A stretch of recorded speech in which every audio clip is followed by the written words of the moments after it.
Nabi Musa, alaihi salam adalah nabi yang diutus oleh Allah Subhanahu wa Ta'ala di tengah kezaliman Raja Firaun.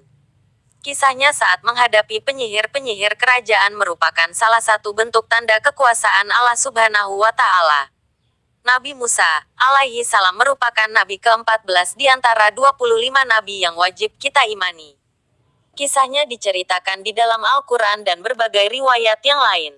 Berikut ini kami akan menceritakan kisah Nabi Musa selengkapnya. 1.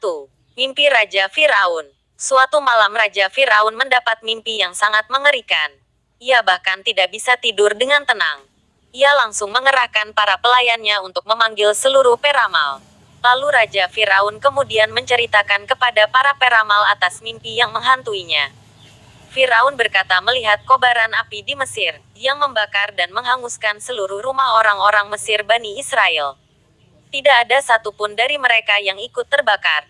Sebagaimana diketahui bahwa kaum Bani Israel adalah kaum Nabi Ibrahim, alaihi salam dan keturunannya. Mereka sudah berada di jalan Allah dan memperoleh rahmatnya. Selama tinggal di Mesir mereka mendapatkan perlakuan yang tidak adil dari Raja Firaun.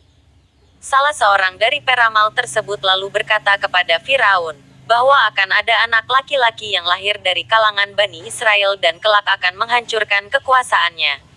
Firaun merasa heran, bagaimana mungkin kaum Bani Israel bisa mengalahkannya?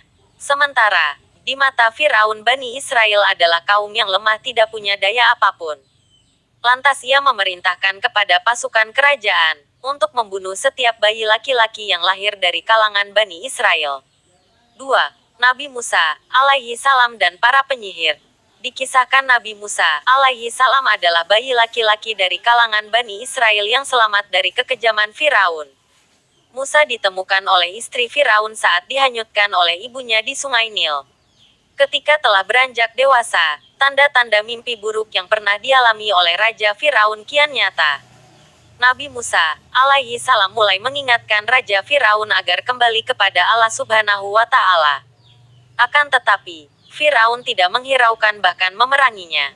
Allah Subhanahu wa Ta'ala berfirman dalam Quran Surah Al-A'raf ayat 103. Kemudian kami utus Musa sesudah rasul-rasul itu dengan membawa ayat-ayat kami kepada Firaun dan pemuka-pemuka kaumnya, lalu mereka mengingkari ayat-ayat itu. Maka perhatikanlah bagaimana akibat orang-orang yang membuat kerusakan. Allah Subhanahu wa Ta'ala memberikan mukjizat kepada Nabi Musa, alaihi salam berupa tongkat. Tongkat itulah yang membantu Nabi Musa, alaihi salam dalam menyelamatkan kaum Bani Israel. Diceritakan dalam berbagai riwayat, tongkat milik Nabi Musa, alaihi salam dapat berubah menjadi ular saat melawan penyihir kerajaan. Pukulan tongkatnya juga bisa mengeluarkan air saat Nabi Musa, alaihi salam dan kaumnya hidup di gurun yang tandus. Hingga tongkat itulah yang ia gunakan untuk membelah Laut Merah saat dalam kejaran pasukan Firaun. Pada suatu hari, Firaun mengundang seluruh penyihir terkuat dan terkenal di Mesir untuk melawan Nabi Musa, alaihi salam. Peperangan itu digelar di aula kerajaan dan disaksikan oleh rakyat pada waktu itu. Kisah Nabi Musa, alaihi salam dan para penyihir kerajaan diceritakan dalam Al-Quran Surat Al-A'raf.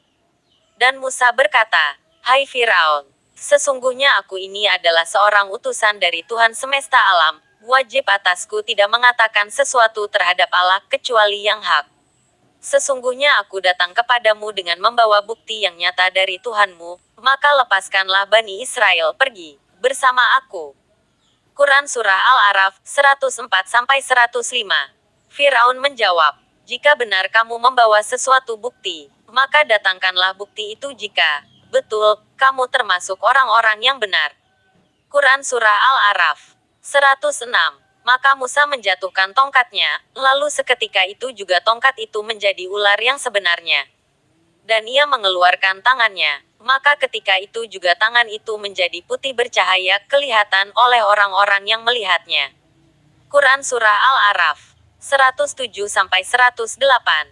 Pemuka-pemuka kaum Firaun berkata, "Sesungguhnya Musa ini adalah ahli sihir yang pandai, yang bermaksud hendak mengeluarkan kamu dari negerimu." Firaun berkata, "Maka apakah yang kamu anjurkan?"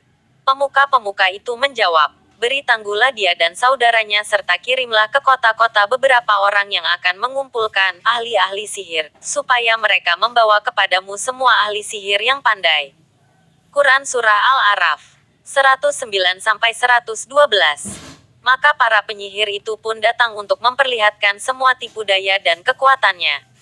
Nabi Musa alaihi salam meminta mereka untuk mengeluarkan sihirnya terlebih dahulu. Kemudian atas izin Allah Subhanahu wa Ta'ala, Nabi Musa alaihi salam melemparkan tongkatnya dan menelan seluruh apa yang dikeluarkan oleh penyihir. Ahli-ahli sihir berkata, "Hai Musa, kamukah yang akan melemparkan lebih dahulu, ataukah kami yang akan melemparkan?" Quran Surah Al-A'raf 115. Musa menjawab, "Lemparkanlah lebih dahulu."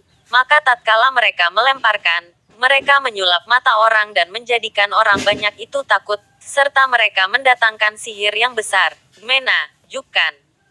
Quran Surah Al-A'raf 116. Dan kami wahyukan kepada Musa, "Lemparkanlah tongkatmu." Maka sekonyong-konyong tongkat itu menelan apa yang mereka sulapkan. Karena itu nyatalah yang benar dan batalah yang selalu mereka kerjakan. Maka mereka kalah di tempat itu dan jadilah mereka orang-orang yang hina. Quran Surah Al-A'raf 117-119. Dan pada akhirnya para ahli sihir itu pun tunduk dan bersujud kepada Nabi Musa alaihi salam. Saat itulah mereka langsung menyatakan keimanannya kepada Allah Subhanahu wa Ta'ala.